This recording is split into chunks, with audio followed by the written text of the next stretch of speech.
Hi everyone, in this video we're going to be talking about friction. Now there are two types of friction, one being static and the other being kinetic. Static is when it's not moving, it being whatever object we are examining. Kinetic is just when it's moving.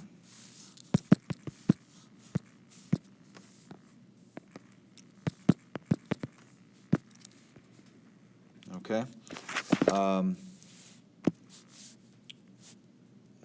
We need to know that this symbol is Greek letter mu. It is the coefficient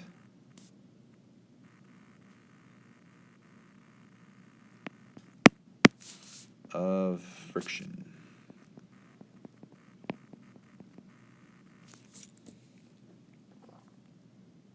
And we have our mathematical relationship of friction as friction is equal to mu times the normal force.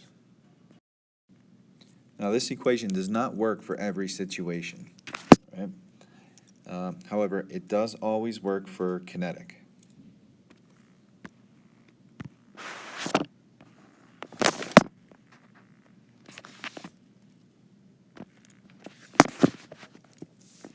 All right, so for kinetic friction, we can always solve for that value using the kinetic coefficient and the value of the normal force.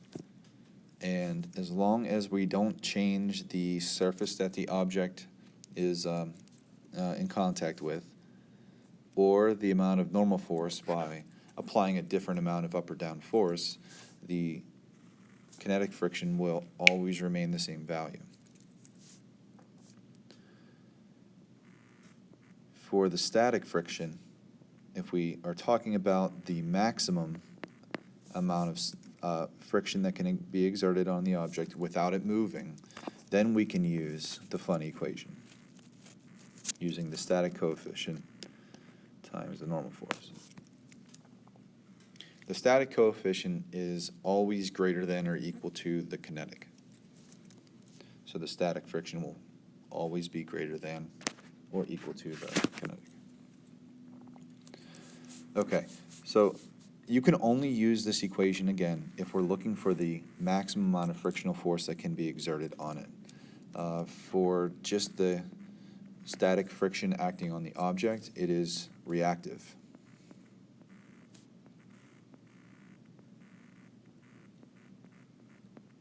Basically a reaction force. So if you have your block, whatever object it is, and you're applying a force this way,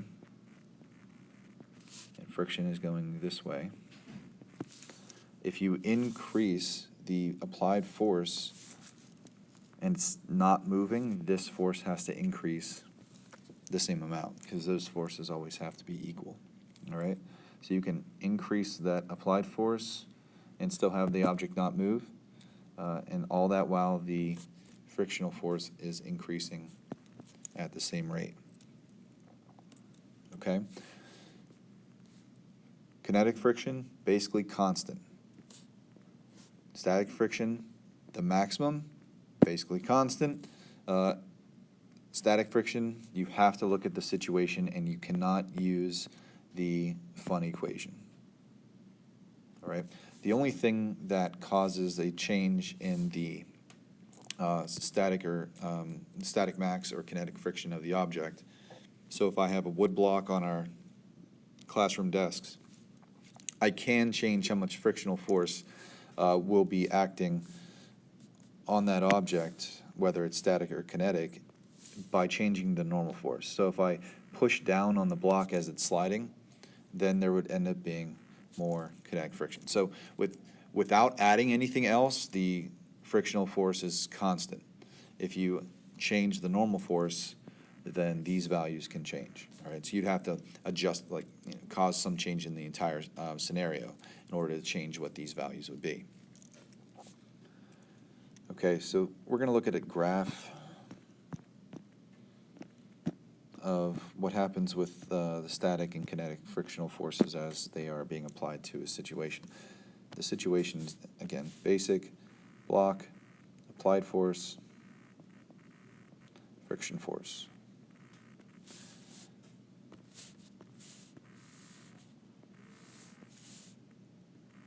So on the y-axis, we're going to put the frictional force, on the x-axis, the applied force. Now, if I exert some force to the right and the block does not move, that means there has to be an equal force acting back on it. So if I apply 5 newtons of force here, then the static would have to have 5 newtons of force there. Increase the force to 10, friction increases to 10. And that will be a linear relationship up until we hit this point. And at that point, which is going to be the static max, what happens is it breaks the bonds that are holding this object onto that surface. So it's almost like the atoms kind of break apart, and it causes it to jump.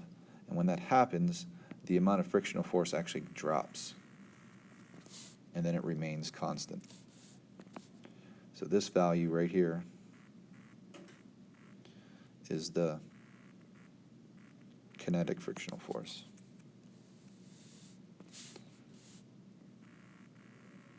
So this entire time it's static,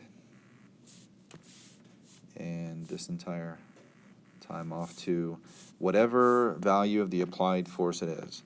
100 newtons, 1,000 newtons, the kinetic frictional force will not change.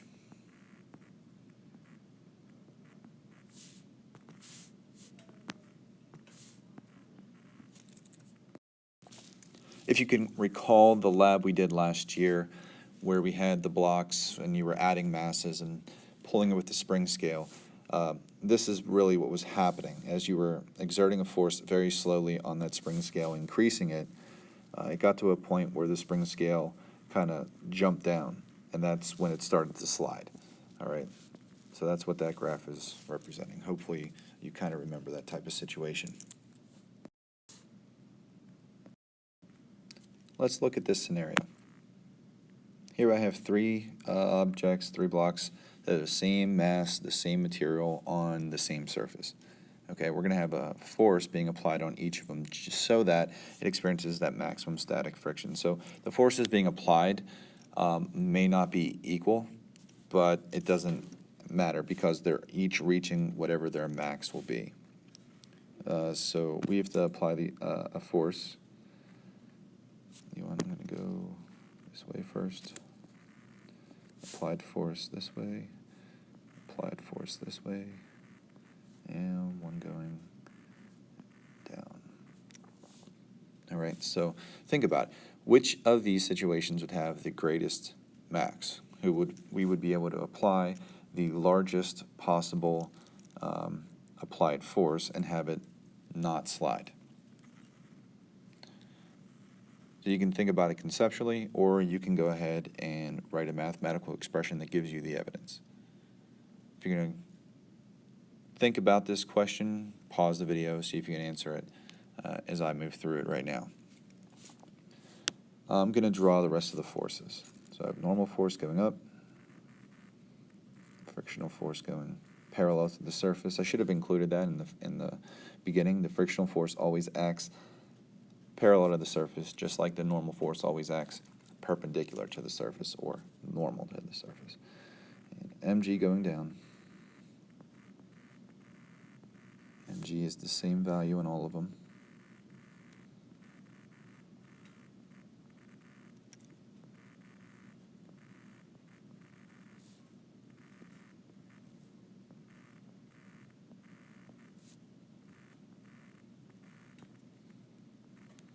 All right, so I'm going to write up my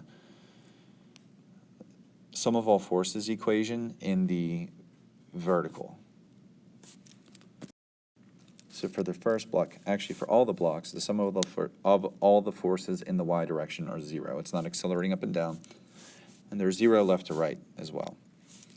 Now, I have 2 forces, and this says that the normal force for the first block is going to be Fn minus mg so that those two are going to be equal to each other. For the second block, again, stating that in the y direction we have first law. How many forces do we have up and down on that second block? We have 3. Because we have the x component of the applied force and also the y component of the applied force. And that's going off at some angle. All right, so let's write our equation. We have 2 forces up, 1 force down. So we have a normal force up, a y component of an applied force, so that y component is opposite of the angle, so it's going to be f sine of theta, and mg going down. And that's going to equal 0. I'm going to solve that for Fn. So Fn is equal to mg minus the sine of theta, minus f sine of theta. All right, I ran into a little pickle here, right? And I got no room to write the next equation, so I'm going to squeeze this in and write it in a different color. Again, first law, stating that the y is not accelerating. I'm going to write my sum of all forces. I have Fn up and 2 forces down minus the y component of the applied force, f sine of theta, and minus mg. And that's, of course, going to equal 0. I didn't fit my g on there, but that's mg.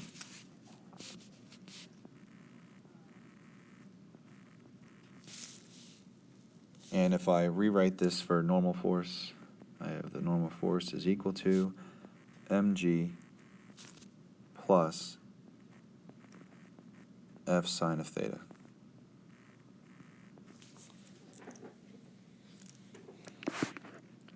So I answered a question, not really the one that was asked, but what I was able to answer is which of these has the greatest normal force and which one has the least.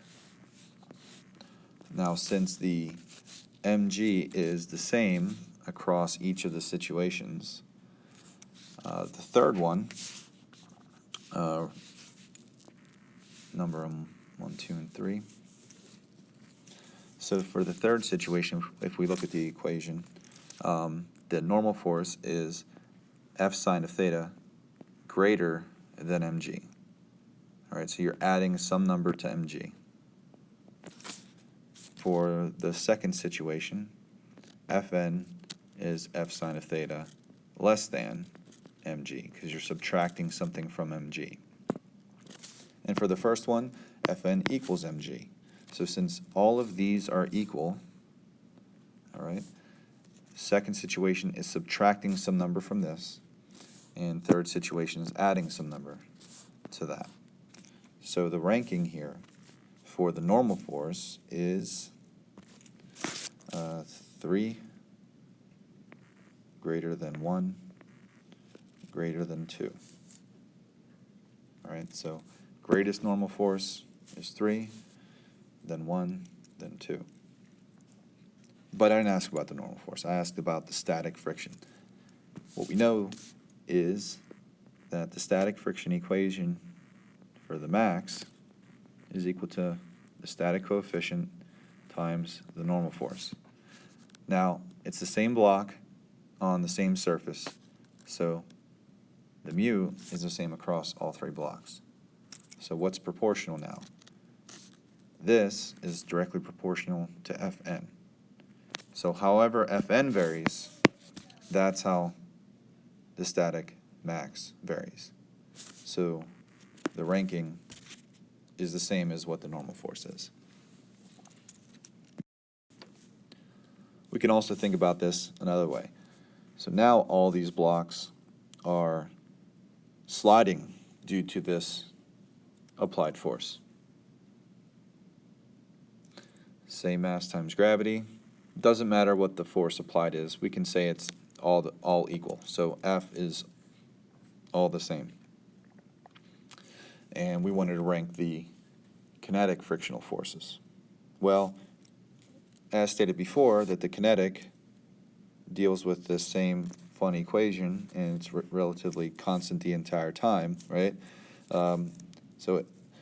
Constant meaning, if we looked at situation 1 and I applied 5 newtons of force here and it was sliding, that frictional force would be some value. So if it's sliding to the right, maybe we'll say it's accelerating.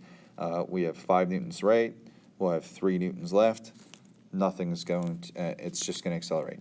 If I increase this applied force and applied 10 newtons of force, the friction acting backwards would still be 3. So if we vary that applied force, as long as it's moving, this frictional force will always remain the same value.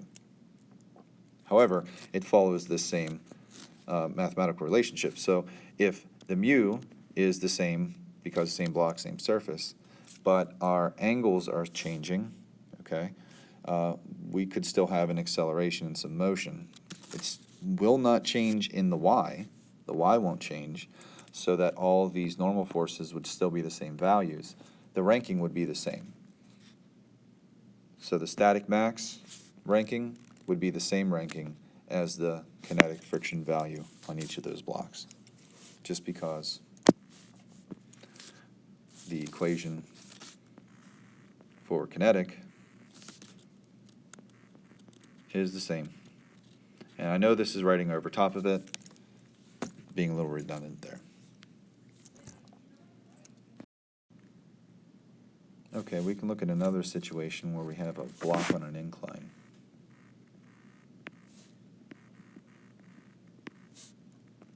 And it's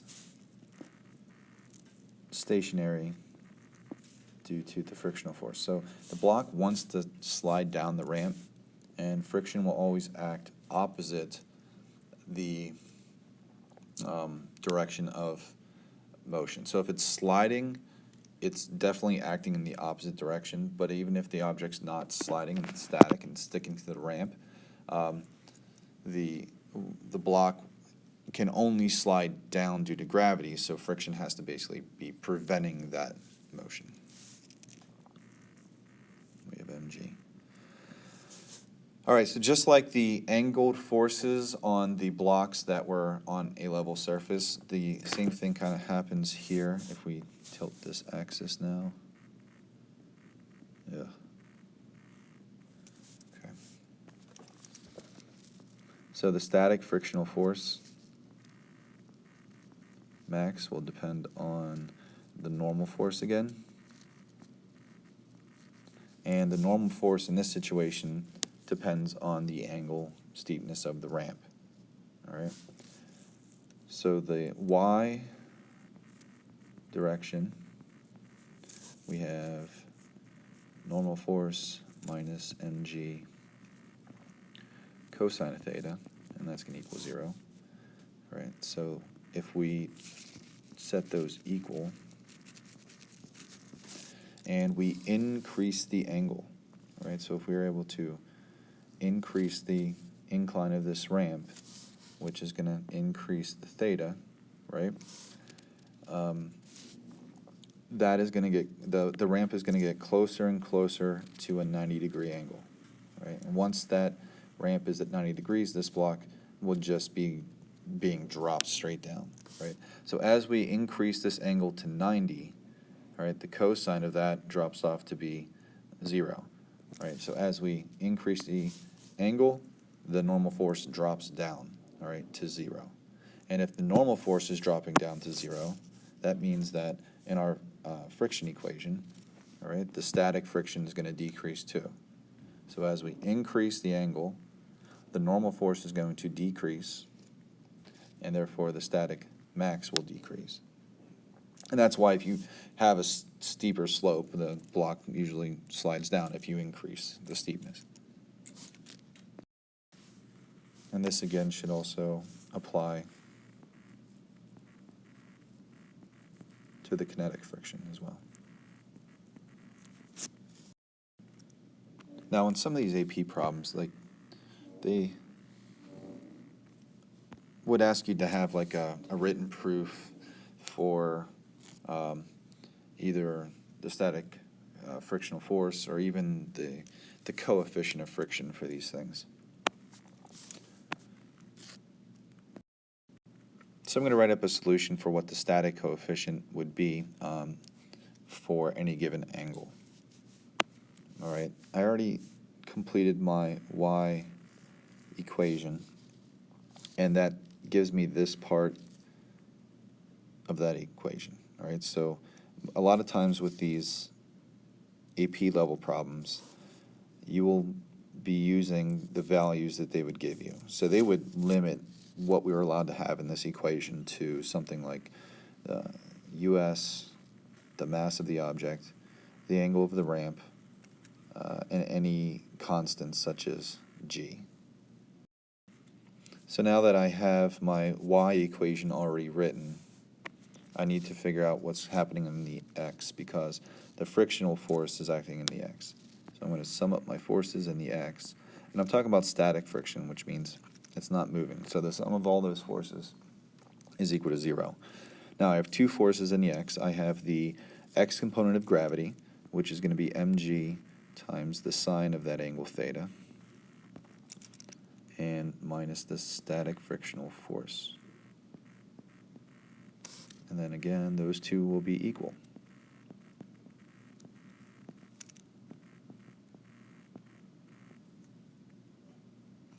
So I now have both Fn and Fs, and those can go into this relationship right here.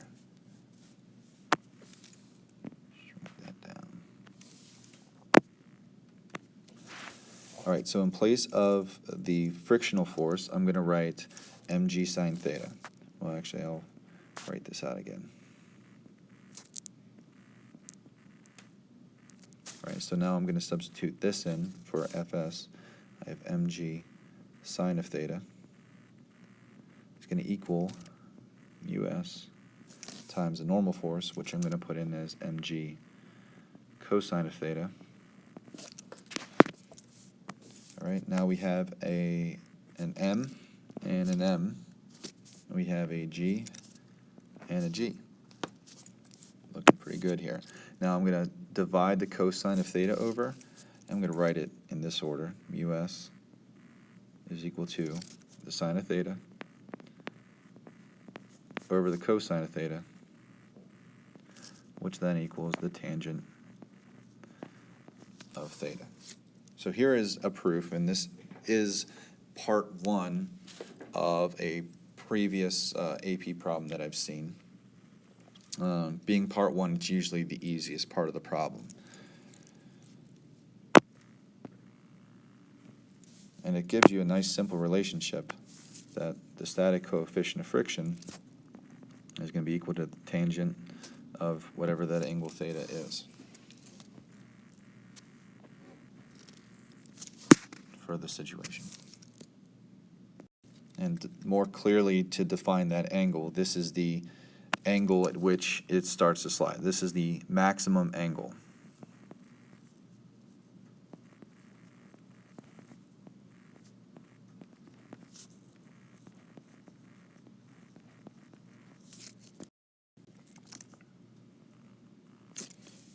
Or theta max.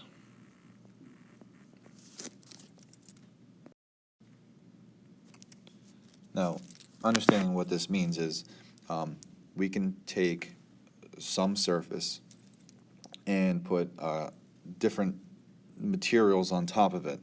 And as we slowly raise up that surface and increase the angle at which whatever material starts to slide down would be the measure, the tangent of that angle would be the static coefficient between the material and the table, right? So different materials could slide at different angles.